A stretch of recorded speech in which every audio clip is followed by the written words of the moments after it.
नमस्कार बच्चों, आज मैं किरण हिंदी सब्जेक्ट की टीचर आपकी। अब बीए फाइनल वालों को आज हम पढ़ाएंगे प्रयोगवाद। जैसा कि आप अगले वीडियो में पढ़े थे, प्रगतिवाद, प्रयोगवाद। देखिए, आधुनिक काल जो है ये कई 4 युगों में मतलब बांटा गया और इसमें 4 है: भारतेंदु युग, द्विवेदी युग, जैसा अगले वीडियो में आपको बताया गया था कि पहला भारतेंदु युग,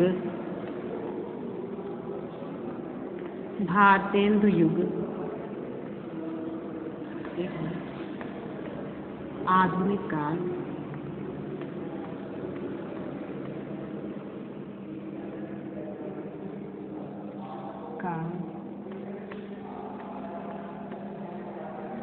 भारतेंदु युग, द्विवेदी युग,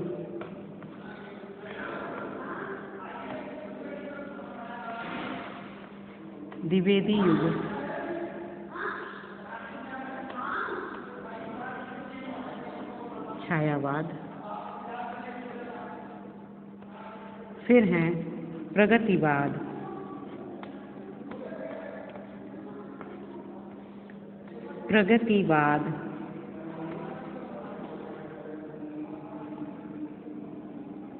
देखिए, एक मिनट, छायावाद के बाद छायावादोत्तर युग माना गया है, इसको हम बताए थे।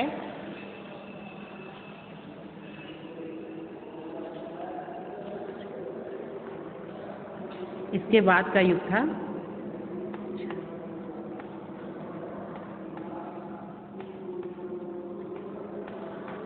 छायावादोत्तर युग। इस युग में आपके आते हैं प्रगतिवाद,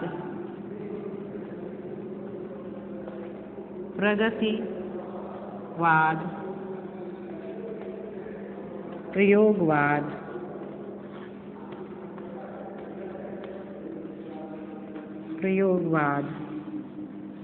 फिर है नई कविता, समकालीन कविता, फिर है समकालीन कविता।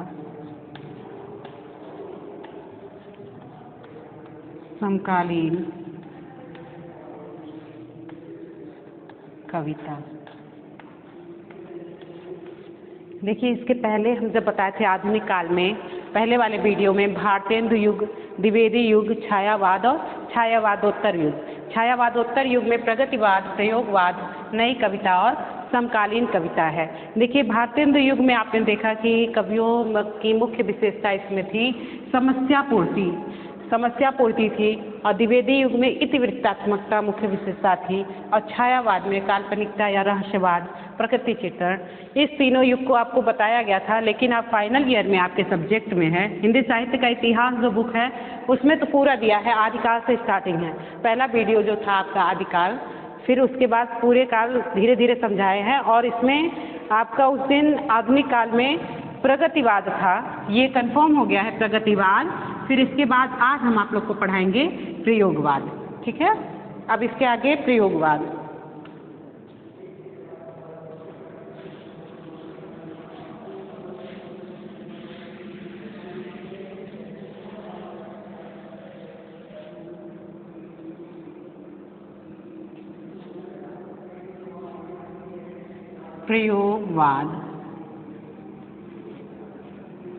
ऐसा आप तो जानते हैं कि सभी सब्जेक्ट में, सभी जगह प्रयोग वेरी इंपॉर्टेंट। बिना प्रयोग किए आदमी सीखता नहीं है, करके देखना, प्रयोग करना। देखिए, यहाँ पे यही बताया जाता है कि प्रयोगवाद कहते किसे हैं।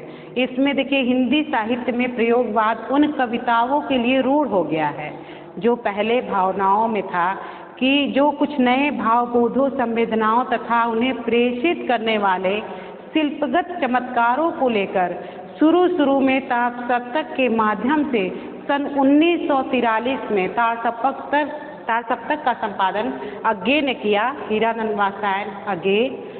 इनका पूरा नाम है सच्चिदानंद हीरानंद वात्स्यायन अज्ञे, जिन्होंने तारसप्तक का प्रयोग किया। उन्होंने कहा कि सातों जो कवि थे, 7 कवि, एक तारसप्तक में 7 कवि हैं, 7 कवि जो अन्वेषण के लिए, खोज के लिए निकले हैं, काव्य की खोज के लिए, ये साहित्य की खोज के लिए 7 कवि। आप देखते हैं प्रयोग का मतलब होता है यही, प्रयोग करना, अन्वेषण करना, खोज करना। ऐसा ही कहते हैं कि अज्ञे ने जो तार सप्तक 1943, पहला तार सप्तक 1943 में था, जिसमें 7 कवि थे। कह रहे हैं कि तार सप्तक के माध्यम से जो 1943 प्रकाशन में आई, जो प्रगतिशील कविता के साथ विकसित हुई और जिसका समापन नई कविता में हुआ। जैसा कि आपने देखा कि प्रयोगवाद के बाद नई कविता है, ये यहाँ से शुरुआत हुआ और नई कविता में जाके मिल गया। इसके सबसे बहुत कवि ऐसे हैं जो प्रयोगवाद के बाद नई कविता में जाके मिल गए हैं। अब देखिए प्रयोगवाद कहते हैं कि इस काव्य धारा की कविताओं को प्रयोगवाद नाम सर्वप्रथम नंद दुलारे वाजपेयी ने दिया था। इसको, इस धारा की जितनी भी कविताएं हैं, जितना भी बात है, सबसे पहले नंद दुलारे वाजपेयी ने प्रयोग किया था। प्रयोगवाद का प्रयोग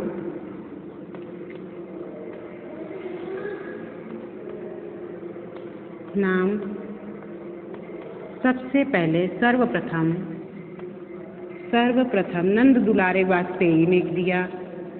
सर्वप्रथम नंद दुलारे वाजपेयी जो आलोचक हैं, नंद दुलारे वाजपेयी ने किया।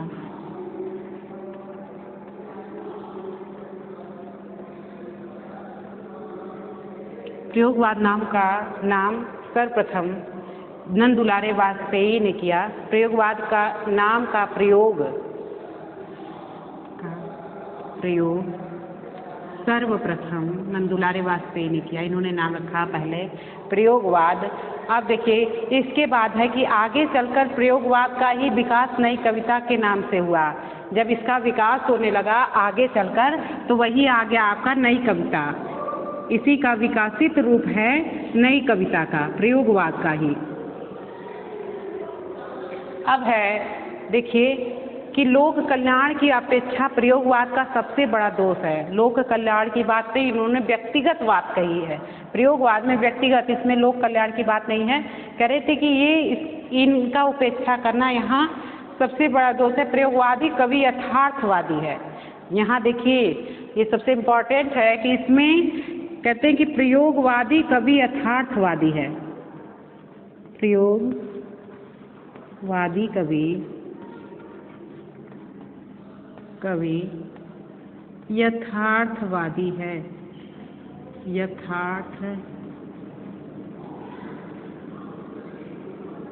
यथार्थवादी है।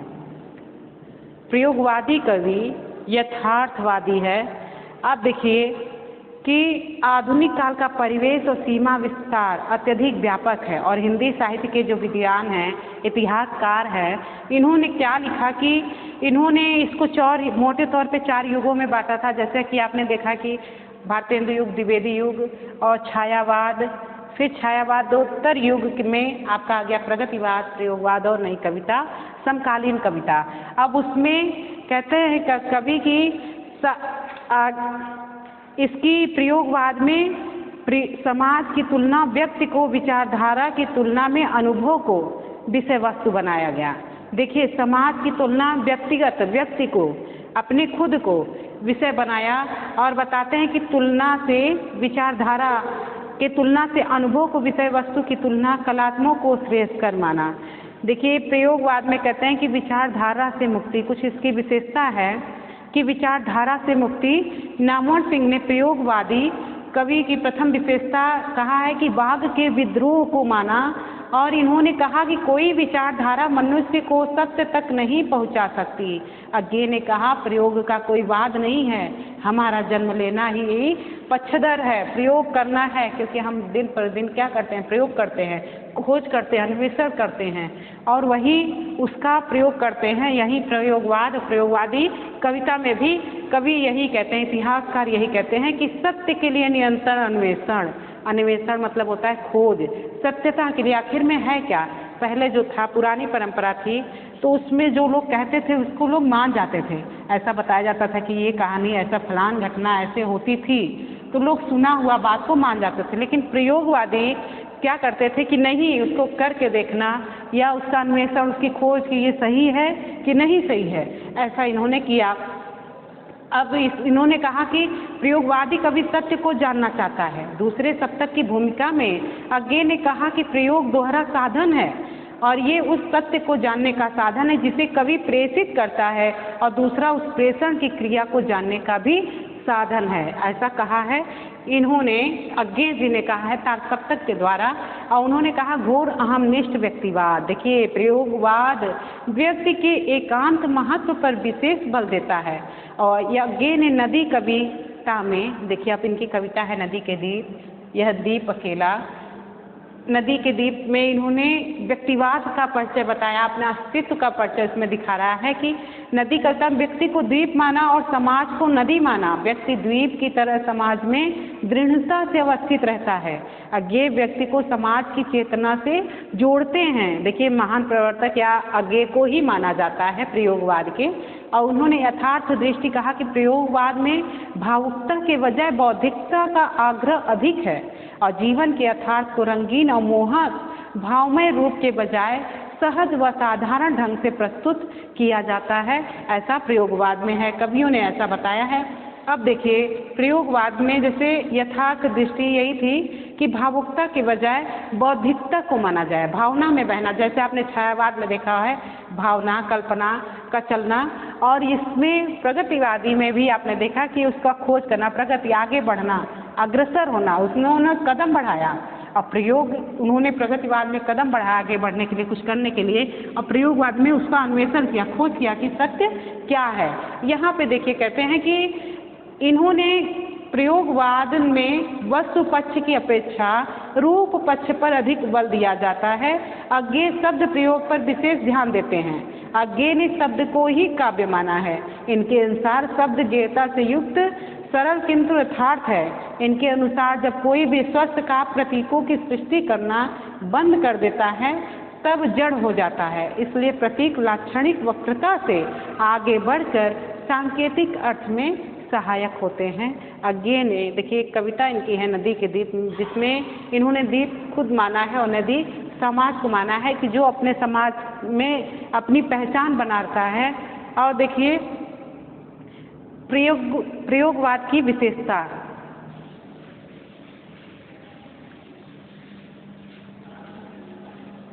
प्रयोगवाद की विशेषता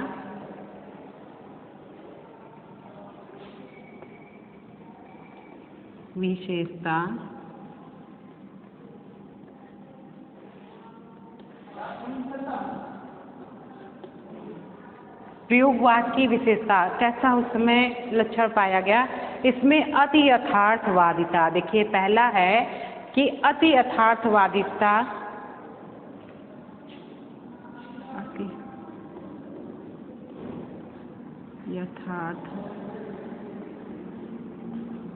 वादिता,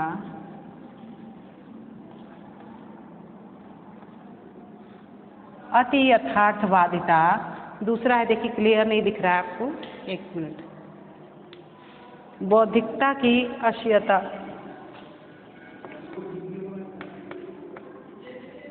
बौद्धिकता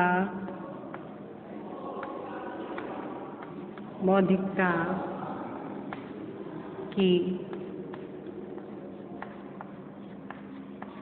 अतिशयता, अति यथार्थवादिता, बौद्धिकता की अतिशयता। और तीसरा है आपका घोर व्यक्तिकता,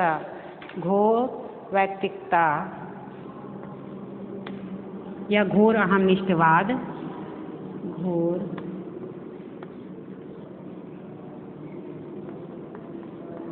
व्यक्तिकता, घोर अहमनिष्ठवाद भी कह सकते हैं। देखिए बौद्धिकता की अतिशयता, घोर व्यक्तिकता, वाद या विचारधारा का विरोध, वाद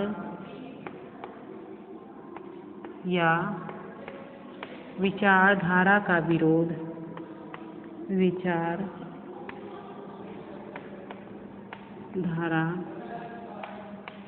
का विरोध,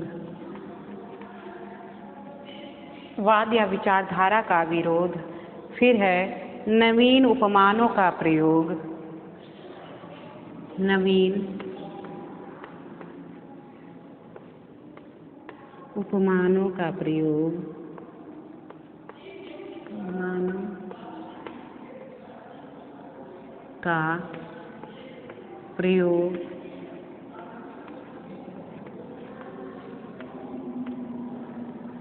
नवीन उपमानों का प्रयोग, निराशावाद, साहस व जोखिम,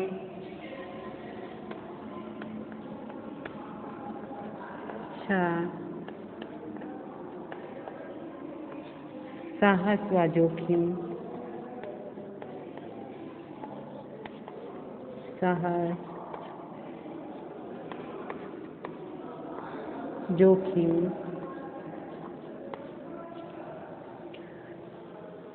फिर है व्यापक अनास्था की भावना, व्यापक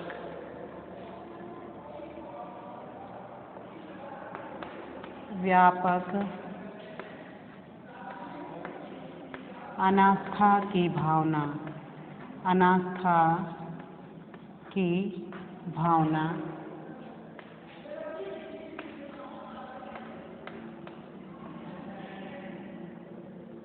व्यापक अनास्था की भावना।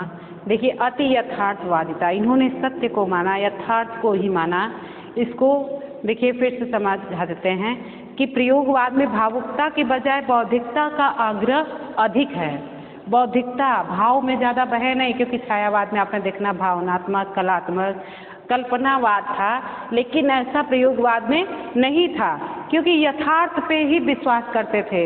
इन्होंने कहा कि भावुकता के बजाय बौद्धिकता मतलब बुद्धि से काम लिया और यथार्थ जीवन के यथार्थ को रंगीन, मोहक और भावमय बनाया, रूप के बजाय सहज व साधारण ढंग से प्रस्तुत किया। देखिए जीवन को रंगीन या मोहक या भावमय ऐसा दिखाने से अच्छा इन्होंने सरल सहज ढंग से सामने प्रस्तुत किया। अब बौद्धिकता की अतिशयता, इन्होंने बुद्धि का कहा कि बुद्धि ही होनी चाहिए। कहा गया कि भौतिकता में भाव नहीं हो, बौद्धिकता की अतिशयता जहाँ भाव से काम नहीं लेना है, कल्पना से काम नहीं लेना, यहाँ बुद्धि से काम लेना है अपने अनुसार। घोर व्यक्तिकता, इसमें कहा कि घोर व्यक्तिकता में होता है कि प्रयोगवाद में व्यक्ति के एकांत महत्व पर विशेष बल दिया जाता है। अज्ञे ने नदी कविता में व्यक्ति को द्वीप माना और समाज को नदी माना। व्यक्ति द्वीप की तरह समाज में दृढ़ता से अवस्थित रहता है। इन्होंने कहा कि अज्ञे व्यक्ति को समाज की चेतना से जोड़ते हैं। वाद या विचारधारा का विरोध, इन्होंने कहा किसी वाद से जुड़ने से हम उस परंपरा, उस स्वतंत्रता में मतलब हम स्वतंत्र रहना चाहते हैं, हम बंधने नहीं चाहते, हम बाद में किसी वाद से जुड़ना नहीं चाहते कि उससे बंध के हम रचना करें। इन्होंने कहा कि विचारधारावाद या विचारधारा का विरोध, इन्होंने विरोध किया स्वतंत्र रूप से सोचा और उससे करके देखना, मतलब अन्वेषण किया, खोज किया। कहा कि इन्होंने कहा कि कोई विचारधारा मनुष्य को सत्य तक नहीं पहुंचा सकती। अज्ञे ने कहा प्रयोग का कोई वाद नहीं है, हमारा जन्म लेना ही क्या है, पक्षधर है। कहते कि ऐसा नहीं कि कोई विचारधारा हमको बांध ले जाए। कहते हैं कि प्रयोग का कोई वाद नहीं होता। अगर हमें कुछ चीज़ को जानना है तो उसे हमें किसी वाद से जुड़ने की ज़रूरत नहीं है, वो हम खुद कर सकते हैं। कहते हैं कि हमारा जन्म लेना ही हमारा पक्षधर होना है, हमारा जन्म लेना ही पक्षधर होना है, क्योंकि हम अपना पक्ष खुद ले सकते हैं। यहाँ इन्होंने कहा नवीन उपमानों का प्रयोग। देखिए नवीन उपमानों का प्रयोग, पहले जो उपमान दिए जाते थे, उपमा दी जाती है, चरण कमल बंदो है दाई, जहाँ पे कृष्ण के कमल, जो विष्णु हैं, कृष्ण हैं, उनके पैर कमल की भांति हैं। उपमान पहले जो नायिकाओं का वर्णन चांद से किया जाता था कि चांद जैसी सुंदर है, नायिका के नयन जो है मृग नयनी के समान है, वो कहते हैं। निराला ने कहा है कि अज्ञे ने कहा है कि मलम में छूट गया। आपने सुने होंगे बर्तन मांजते मांजते क्या होता है, उसका जो चमक होती है वो घिसते घिसते छूट जाती है। वहाँ पे इन्होंने एक रचना की है कलगी बाजरे की, अज्ञे की रचना है, कविता है कलगी बाजरे में। उन्होंने नायिका को कहा है कि मैं पुराने उपमानों को छोड़कर क्योंकि वो पुराने उपमान मटमैले हो चुके हैं।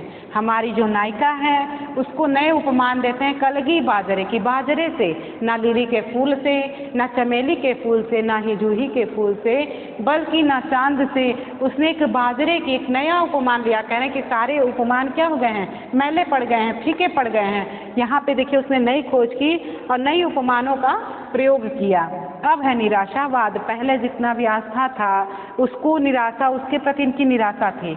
इन्होंने कहा कि पहले जो विचार थे, भाव थे, उसमें लोग कहते हैं कि समाज की तुलना व्यक्ति की विचारधारा की तुलना में, अनुभव विषय वस्तु की तुलना में कलात्मक को श्रेष्ठकर माना जाता है। कहते हैं कि प्रगतिवाद में जो व्यक्ति था कि स्वतंत्रता का अपहरण होता है, और प्रगतिवाद में व्यक्ति की विचारधारा का कोई अस्तित्व नहीं है, बल्कि प्रयोगवाद ही व्यक्ति की स्वतंत्रता का मूलभूत है। अब है साहस व जोखिम। प्रयोगवादी रचनाकार साहस करता है, वो एक जोखिम उठाता है, किसका, कुछ करने का। वो खुद ही मतलब इस ना करने का साहस, किसके बाद क्या होगा उसको सीखता है, जानता है और वो खोज करता है। फिर आगे हैं कि यहाँ पे कवि कहता है कि प्रगतिवाद, देखिए प्रगतिवाद और प्रयोगवाद में अक्सर आपने देखा कि एक है सामाजिक यथार्थवाद की भावना। इसमें एक विशेषता है सामाजिक यथार्थवाद की भावना।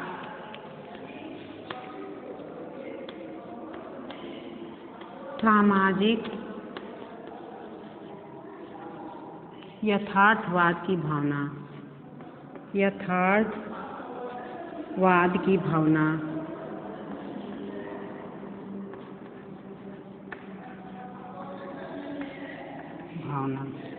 देखिए यहाँ भी कहते हैं कवि कि समाज में, सामाजिकता में भी यथार्थवाद, सत्यता का होना जरूरी है, अनिवार्य है। यहाँ पे प्रगतिवादी कवि कहते हैं कि अज्ञेय ने बिंब पर विशेष बल दिया। यहाँ पे कहते हैं मुक्तिबोध ने भयानक बिंब प्रस्तुत किया। बिंब होता है परछाई या प्रतीक माना गया है, इन्होंने प्रतीक दिया।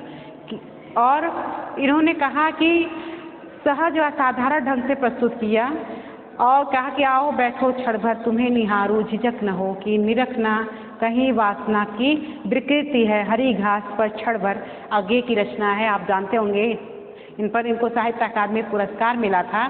अब है कि अब प्रयोगवादी कवि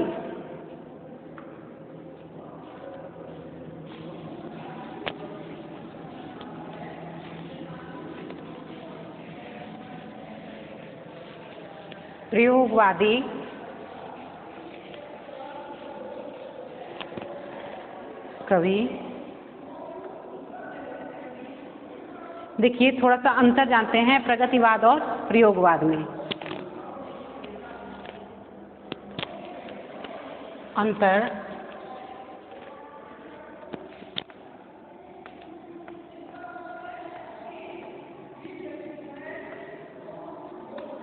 प्रगतिवाद और प्रयोगवाद। अभी इसके पहले आप पढ़े थे प्रगतिवाद, फिर है प्रयोगवाद। प्रगतिवाद में है आप प्रोग्रेसिव, आगे बढ़ना। प्रगतिवाद की शोषित वर्ग निम्न वर्ग को केंद्र में रचना की जाती थी।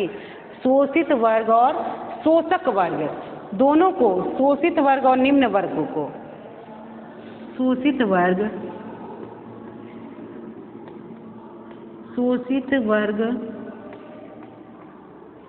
व निम्न वर्ग को केंद्र में रखकर, निम्न वर्ग को केंद्र में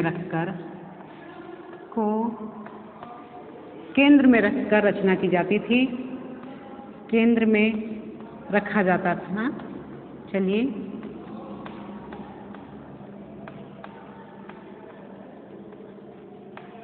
रखा जाता था, शोषित वर्ग व निम्न वर्ग को केंद्र में रखा जाता है। और देखिए प्रयोगवाद में वही स्वयं के जिए हुए यथार्थ का जीवन, स्वयं के जिए हुए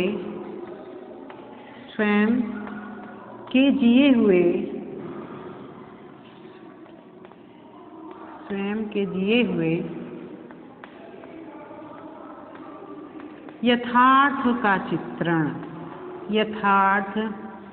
का चित्रण किया जाता है। का चित्रण किया जाता है,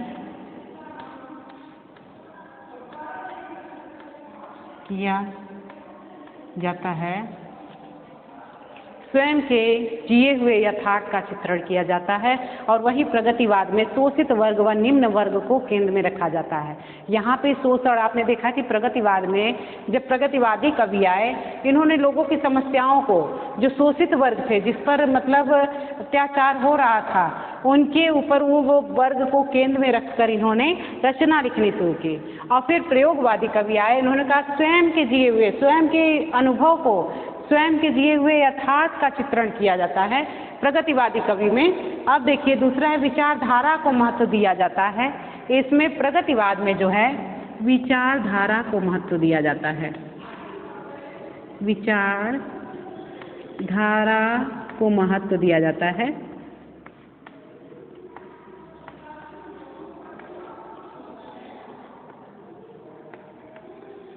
विचारधारा को महत्व दिया जाता है।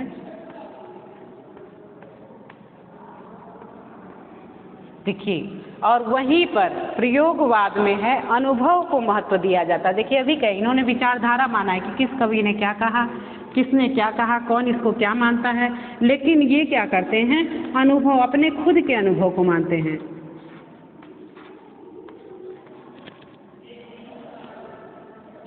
अनुभव को महत्व दिया,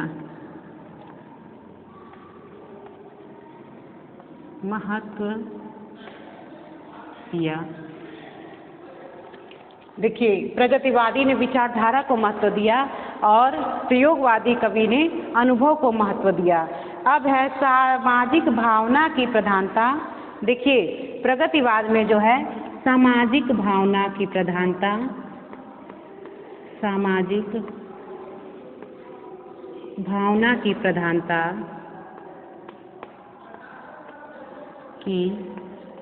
प्रधानता और इसमें है व्यक्तिगत भावना की प्रधानता,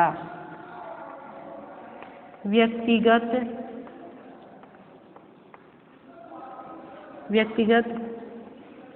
भावना की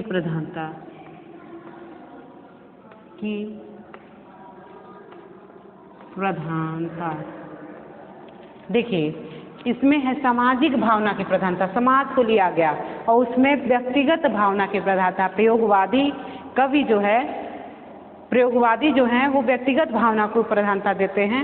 और इसमें है कि विषय वस्तु को महत्व दिया जाता है, इसमें विषय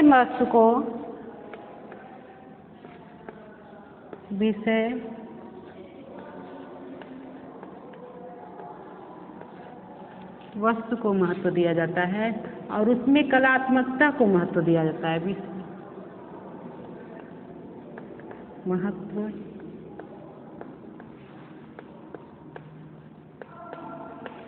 महत्व दिया जाता है। और इसमें प्रयोगवादी में इसमें कलात्मकता को महत्व दिया जाता है।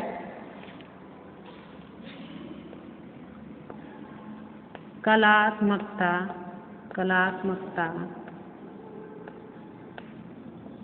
को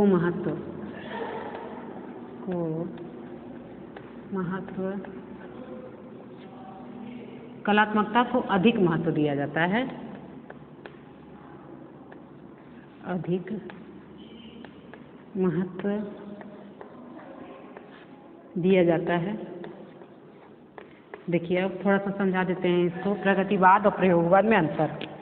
अब देखिए यहाँ पे प्रगतिवाद शोषित वर्ग व निम्न वर्ग को केंद्र में रखा जाता है। जो शोषित वर्ग था और निम्न वर्ग था उसको केंद्र में रखकर रचनाएं की जाती थी प्रगतिवादी युग में। यहाँ के रचनाकार शोषित वर्ग को लेते थे। और वही देखिए इसके ठीक अपोजिट प्रयोगवाद स्वयं के जिए हुए यथार्थ, अपने स्वयं का जीवन जो होता है, जो जीता है वो अनुभव करता है, वो स्वयं के जिए हुए यथार्थ का चित्रण किया जाता है प्रयोगवाद में। आप देखिए दूसरा अंतर है कि विचारधारा को महत्व दिया जाता है। यहाँ विचारधारा को, क्योंकि सबके विचार अलग हैं, विचारधारा क्या होनी चाहिए ऐसा प्रगतिवाद में कि विचारधारा को महत्व दिया जाता है। वही प्रयोगवादी कवि अनुभव को महत्व देता है कि हमारा सीखा हुआ अनुभव, खुद का अनुभव व्यक्तिगत है। घोर अहम निष्ठवाद, आप इसकी विशेषता देखें कि अनुभव को महत्व दिया जाता है। और फिर देखिए प्रगतिवाद में है कि सामाजिक भावना की प्रधानता। सामाजिक भावना, समाज में जितनी भी घटनाएं हो रही हैं या फिर जितना कुछ बीत रहा है, उस भावना से ओतप्रोत यहाँ रचना होती थी, उसको प्रधानता दी जाती थी। समाज को सामाजिकता पे प्रधानता, रीति रिवाज, परंपरा। और अब ये देखिए व्यक्तिगत भावना की प्रधानता, हमारी व्यक्तिगत पर्सनल लाइफ में क्या है, उस भावना को प्रधानता मिलती थी। किसमें? प्रयोगवाद में। प्रयोग वही करता है, आप देखेंगे शिक्षा शास्त्र में पढ़े होंगे, करके सीखना। करके सीखना वैसा था प्रयोगवाद। इसमें है कि विषय वस्तु को महत्व दिया जाता है। आपकी विषय वस्तु क्या है उसको महत्व दिया जाता है, बल्कि ठीक उसमें कलात्मकता, सृजन को, कलात्मकता को अधिक महत्व दिया जाता है। किसमें? प्रयोगवाद में। अब आपको प्रगतिवाद और प्रयोगवाद में अंतर समझ में आ गया होगा। अब आगे देखिए, आगे कुछ कवि हैं प्रयोगवादी कवि।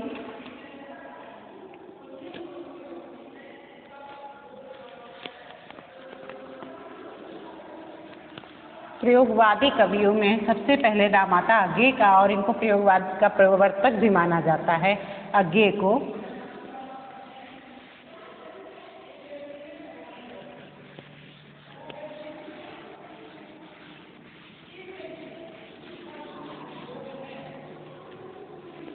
चलिए अब इसमें है कवि, प्रयोगवादी कवि।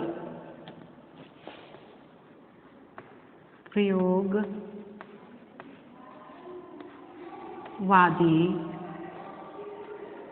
कवि। प्रयोगवादी कवि, अब देखिए प्रयोगवादी कवि में सबसे पहला नाम आएगा हीरानंद वात्स्यायन, सच्चिदानंद हीरानंद वात्स्यायन।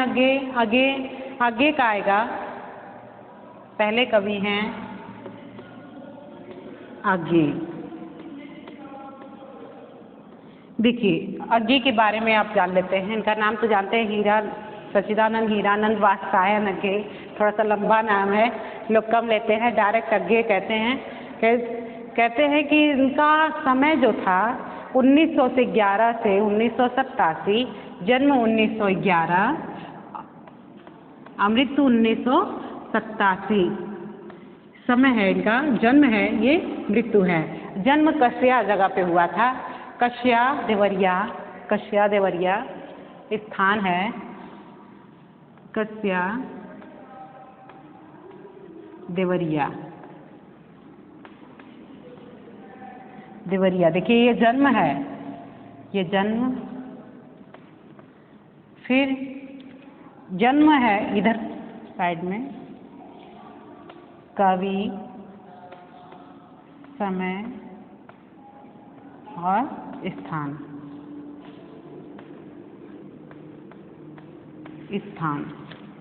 देखिए अज्ञे जो हैं इनका जन्म 1911 में हुआ था, मृत्यु 1987 में हुई थी, और ये स्थान, ये कस्या देवरिया में रहने वाले थे। फिर है भारत भूषण अग्रवाल। भारत भूषण अग्रवाल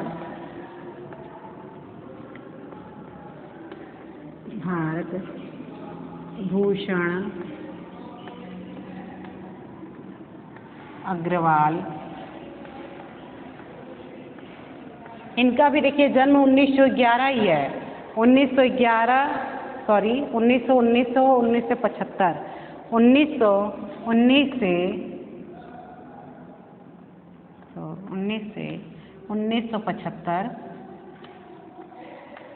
ये है भारत भूषण अग्रवाल का जन्म 1919 में हुआ, और मथुरा उत्तर प्रदेश, मथुरा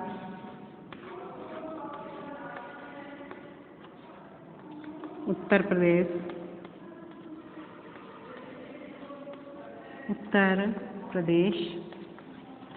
अब देखिए तीसरे कवि हैं, प्रयोगवादी कवि हैं गिरजा कुमार माथुर।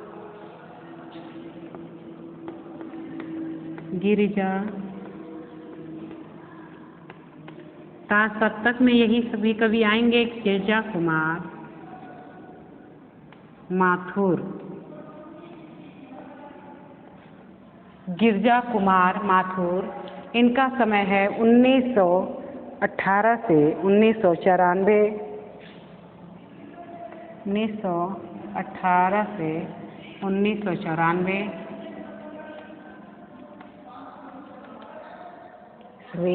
गिरजा कुमार माथुर, इनका जन्म 1918 और मृत्यु 1994। ये अशोकनगर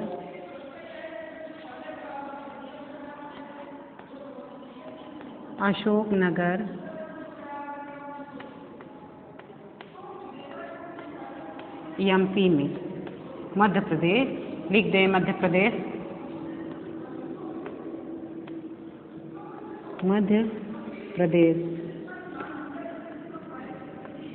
मध्य प्रदेश। फिर है इसके बाद रामविलास शर्मा।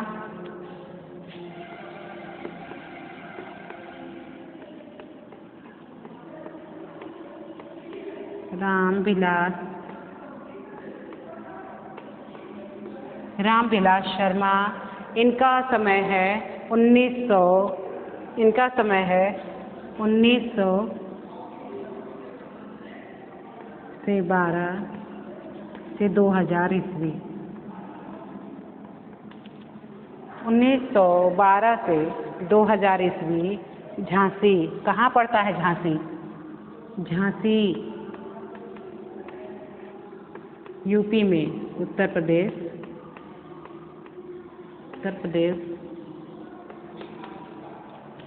रामविलास शर्मा 1912 जन्म और 2000 मृत्यु, और झांसी उत्तर प्रदेश में। फिर है प्रभाकर माचवे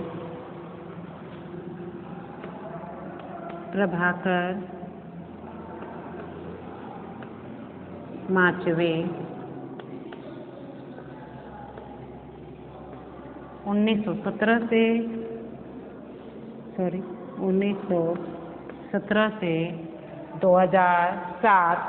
प्रभाकर माचवे का समय 1917 से मृत्यु 1997 ईस्वी। प्रभाकर माचवे जन्म 1917, 1997। इनका कोई जगह का खास जगह नहीं है, लेकिन ये मध्य प्रदेश में थे, मध्य प्रदेश।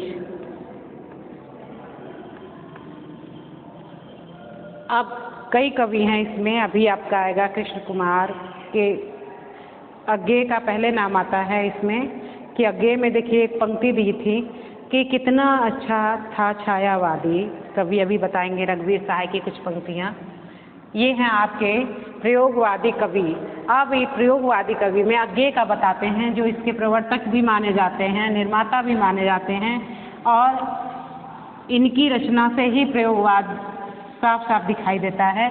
प्रयोगवाद में अज्ञे का मुख्य स्थान है, प्रमुख स्थान है। चलिए अब आगे देखिए, अज्ञे का पूरा नाम आप लोग खुद लिखेंगे। अज्ञे का नाम सच्चिदानंद हीरानंद वात्सायन अज्ञे। अब इनका जन्म कब हुआ था? 1911 जन्म। इन्हें प्रयोगवाद का प्रवर्तक अज्ञे जो है, इन्हें प्रयोगवाद का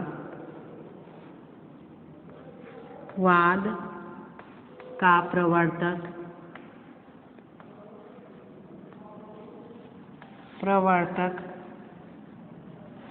माना जाता है। देखिए अज्ञे को ही प्रयोगवाद का प्रवर्तक माना जाता है, और इन्हें निजता की सुरक्षा का कवि कहा गया। इन्हें देखिए दूसरा है निजता की सुरक्षा का कवि। निजता की सुरक्षा का कवि, की सुरक्षा का कवि। कवि कहा गया है। एक प्रयोगवाद का प्रवर्तक माना गया, दूसरा निजता की सुरक्षा का कवि कहा गया। अब है कि इनका जन्म 7 मार्च 1911 में हुआ था और इन्हें कस्या कुशीनगर का नाम सुने होंगे, देवरिया में है, वहाँ बौद्ध जी का स्थान है। और ये कहते हैं कि इस परिवार की निजी पत्रिका आनंद बंधु थी। आगे 1936 में सैनिक समाचार मंडल में आए। 1937 में विशाल भारत के सदस्य बने। 1937 में पत्रिका थी विशाल भारत। 1937 में विशाल भारत के संपादक बने। विशाल भारत पत्रिका के संपादक बने।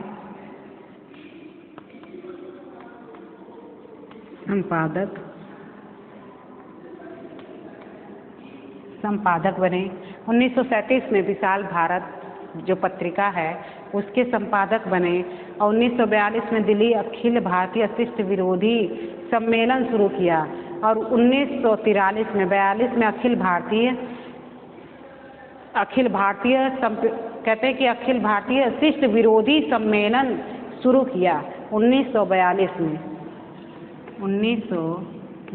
में दिल्ली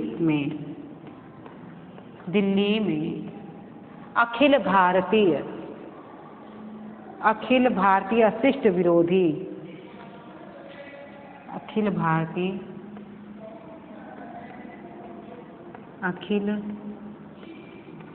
भारतीय अशिष्ट का शुरू किया।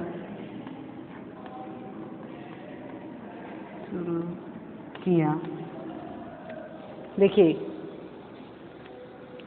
विरोधी सम्मेलन शुरू किया, अशिष्ट विरोधी सम्मेलन शुरू किया।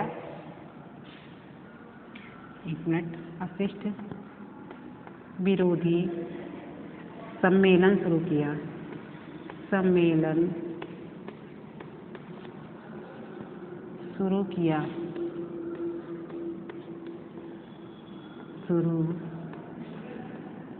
किया। अब देखिए, 1942 में दिल्ली अखिल भारतीय, 1943 में तार सप्तक का संपादन किया जिसमें 7 कवि थे। 1943 में तार सप्तक का प्रकाशन किया। 1943 में पहला जो तार सप्तक था, तार सप्तक का संपादन किया। तार सप्तक का संपादन किया।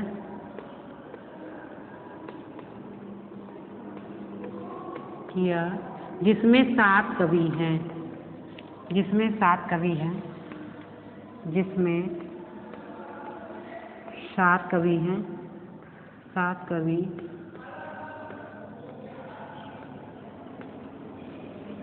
जिसमें 7 कवि हैं। 1943 तार सप्तक, जिसमें 7 कवि।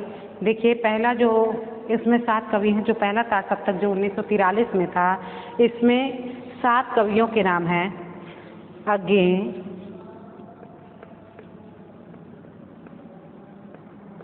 आगे दूसरे कवि हैं, सॉरी ऊपर लिख देते हैं।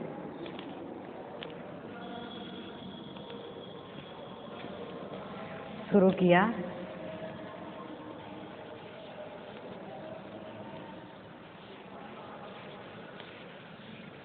पहला जो तार सप्तक 1943 में है।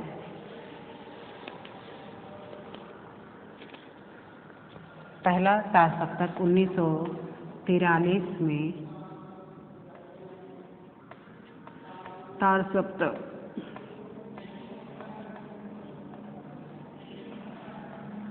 पहले हैं अज्ञे मुक्तिबोध।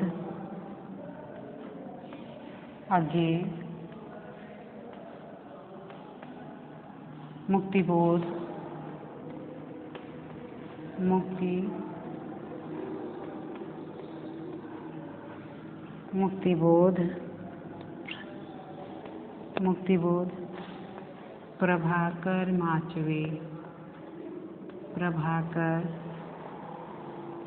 माचवे, नेमीचंद्र नेमी चंद्र,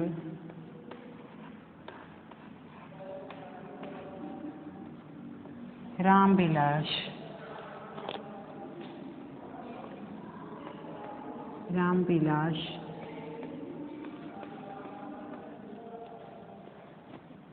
रामविलास शर्मा, भारत भूषण अग्रवाल, भारत भूषण, भारत भूषण अग्रवाल, गिरिजा कुमार माथुर, गिरिजा कुमार, गिरिजा कुमार माथुर, माथुर। देखिए ये 7 कवि हैं आपके पहले तार सप्तक में, जो 1943 में था। अब दूसरा तार सप्तक है 1947 में प्रतीक संपादन हुआ, और 1951 में दूसरा तार सप्तक, 1951 में दूसरा तार सप्तक, दूसरा तार सप्तक। देखिए 1951 में दूसरा तार सप्तक था, और 19